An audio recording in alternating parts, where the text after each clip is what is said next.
বাড়িতে আত্মীয়স্বজন আসলে কিংবা এমনি সময় এইভাবে কাশ্মীরি চিকেন মশলা রান্না করলে সবাই আঙুল চেটেপুটে খাবে এবং আপনার প্রশংসা করবে। এই কাশ্মীরি চিকেন মশলা এতটাই সুস্বাদু, একবার খেলে এর স্বাদ সবসময় মুখে লেগে থাকবে। এই রকম নতুন নতুন সুস্বাদু রেসিপি দেখার জন্য সাবস্ক্রাইব করে সঙ্গে থাকুন। তো সর্বপ্রথম কড়ার মধ্যে আমি 100 ml তেল দিয়ে দিলাম। আমি এখানে রিফাইন তেল ব্যবহার করছি। এরপরে এই তেলের মধ্যে কিছু গোটা মশলা দিয়ে দেবো। 3টি এলাচ, 1টি চক্রফুল, 1 চামচ গোলমরিচ, 2টো দারুচিনি এবং 3টে তেজপাতা, 1টি জাবিত্রী ও 1টি বড় এলাচ। এই সমস্ত গোটা মশলাগুলো তেলের মধ্যে দিয়ে দিলাম।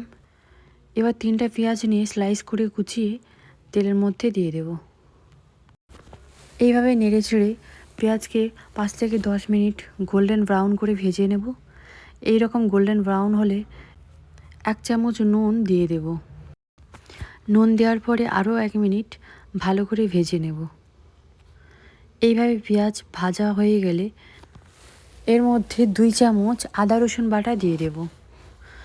আদা রসুন বাটা দিয়ে ভেজে নিতে হবে যাতে আদা রসুনের কাঁচা গন্ধ দূর হয়ে যায়।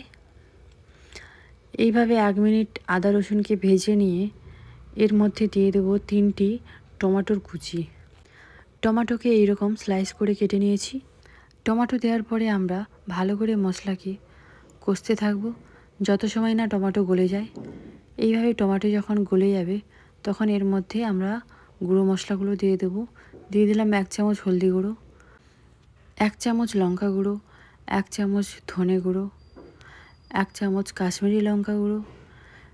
গুঁড়ো মশলাগুলি দেওয়ার পরে আরও ভালো করে কিছু সময় কষিয়ে নিতে হবে।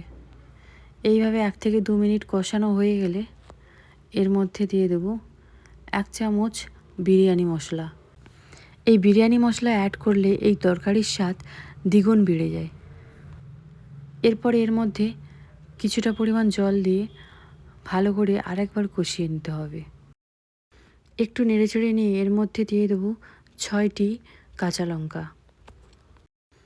কাঁচা লঙ্কা দেওয়ার পরে আমরা আরও কিছু সময় কষতে থাকব। যখন মশলা থেকে এইভাবে তেল ছাড়তে শুরু করবে তখন আমরা এর মধ্যে ধুয়ে রাখা চিকেন দিয়ে দেব। আমি এখানে 1 কিলো চিকেন ব্যবহার করছি। মাংসকে ভালো করে কষিয়ে নিতে হবে। এইভাবে আমি মাংসকে প্রায় 10 থেকে 15 মিনিট কষিয়ে নিয়েছি। এইভাবে 10 থেকে 15 মিনিট কষিয়ে নিয়ে 3 চামচ টক দই দিয়ে দেব। আমি এখানে গাঢ় টক দই ব্যবহার করছি। দই দেওয়ার পরে ভালো করে আরও 2 থেকে 3 মিনিট কষিয়ে নেব। 2 থেকে 3 মিনিট কষার পরে এর মধ্যে দিয়ে দেবো লেবুর রস। আমি এখানে 1 চামচ লেবুর রস দিয়ে দিলাম। লেবুর রসটি দেওয়ার জন্য মাংস গলে যাবে না, শক্ত শক্ত থাকবে। এবার মাংসকে সেদ্ধ করার জন্য পরিমাণ মতো জল দিয়ে দেব। আমি এখানে 1.5 গ্লাস জল ব্যবহার করেছি। আমি এই তরকারিতে আগে একটু নুন দিয়েছিলাম, কিন্তু আবারও একটু নুনের দরকার আছে, তাই আমি আরও কিছুটা পরিমাণ নুন দিয়ে দিলাম স্বাদ মতো। এরপর ঢাকনা দিয়ে 15 থেকে 20 মিনিট মিডিয়াম টু লো আঁচে রান্না করতে হবে। কিছু সময় রান্না করার পরে ঢাকনা খুলে ধনেপাতা কুচি দিয়ে দিলাম এবং একটু নেড়েচেড়ে নিয়ে আবার ঢাকনা লাগিয়ে মিডিয়াম টু লো আঁচে রান্না করে নিতে হবে। 20 মিনিট পরে দেখাচ্ছি। দেখুন তরকারিটি প্রস্তুত।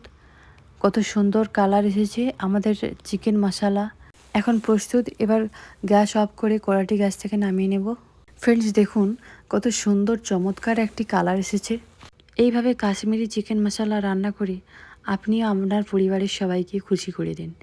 রেসিপিটি কেমন হয়েছে অবশ্যই কমেন্ট করে জানাবেন এবং এরকম আরও নতুন নতুন রেসিপি দেখার জন্য সাবস্ক্রাইব করে সঙ্গে থাকুন। এই কাশ্মীরি চিকেন মশলার রেসিপিটি যদি ভালো লেগে থাকে তাহলে অবশ্যই লাইক করুন এবং ফ্রেন্ডস ও পরিবারদের সঙ্গে শেয়ার করুন। Thank you.